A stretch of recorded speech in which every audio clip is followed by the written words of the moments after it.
You open the fridge, there's nothing there.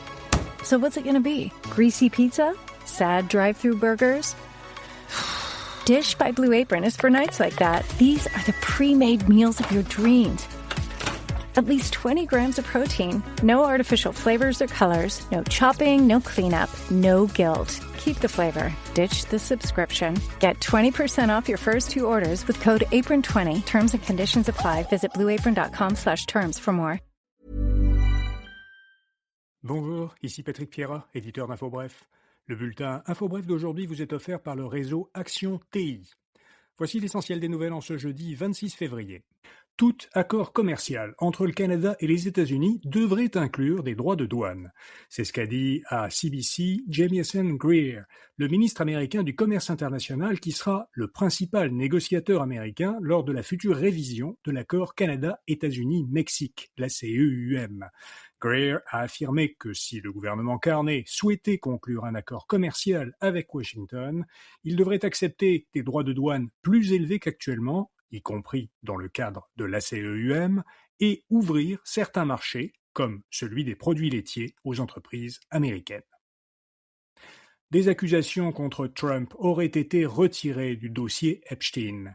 La radio publique américaine NPR a rapporté que le ministère américain de la Justice avait empêché la publication de certains documents.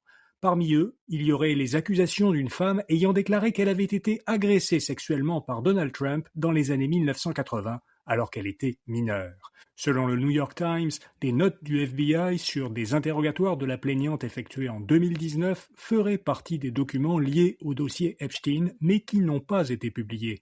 En effet, la femme s'était présentée à la police à la suite de l'arrestation de Jeffrey Epstein. Or, un seul interrogatoire, celui où elle dit avoir été agressée par Epstein, a été publié et pas les autres.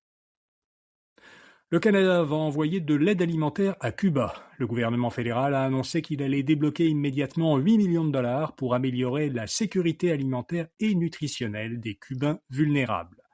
L'île des Caraïbes est confrontée à une grave crise énergétique et économique. Selon Ottawa, la situation se détériore rapidement en raison d'une grave pénurie de carburant, de coupures d'électricité prolongées et d'obstacles empêchant l'accès à la nourriture et aux soins de santé. L'aide sera acheminée à la population cubaine par le Programme alimentaire mondial et le Fonds international des Nations unies pour le secours de l'enfance. Le Parti québécois a déposé un projet de loi pour protéger la qualité de l'air.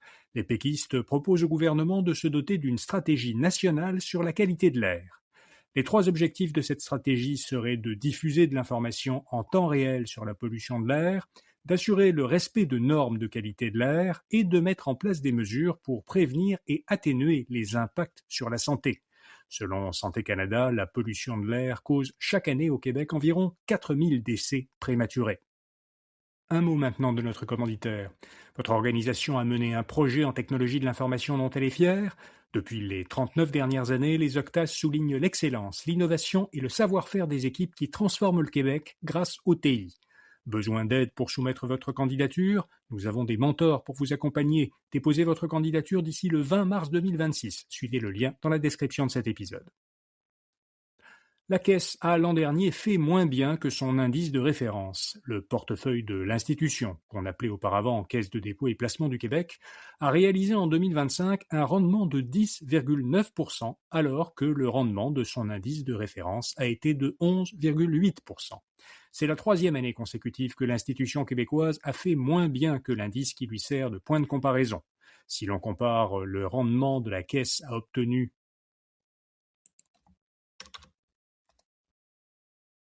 Si l'on compare les rendements que la Caisse a obtenus l'an dernier dans chaque catégorie d'actifs, les actions cotées en bourse ont donné le meilleur rendement et l'immobilier a donné le pire rendement. À son dernier trimestre, terminé le mois dernier, la Banque nationale a enregistré un bénéfice de 1,25 milliard de dollars, 28% plus élevé qu'au même trimestre un an plus tôt.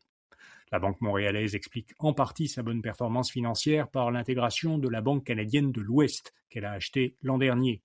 Le cours de l'action de la Banque nationale a monté de 7% hier, après la publication des résultats. Samsung a dévoilé le Galaxy S26 qui intègre plusieurs systèmes d'IA.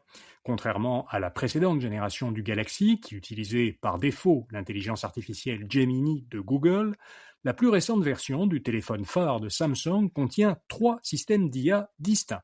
Il y a l'assistant vocal Bixby pour gérer les paramètres du téléphone, Perplexity pour trouver les informations factuelles, et enfin Gemini pour gérer les actions complexes avec les tiers, par exemple commander de la pizza. Les différents modèles du Galaxy S26 seront disponibles à compter du 11 mars. Ils coûteront entre 1 250 et 2 600 $.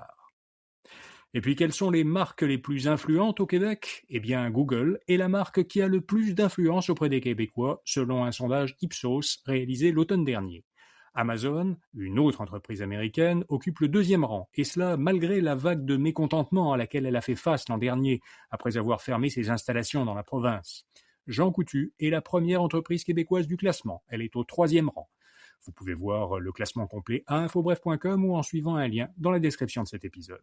Voilà, vous savez l'essentiel. Bonne fin de journée et à demain matin. That new thing? Yeah, we've got it.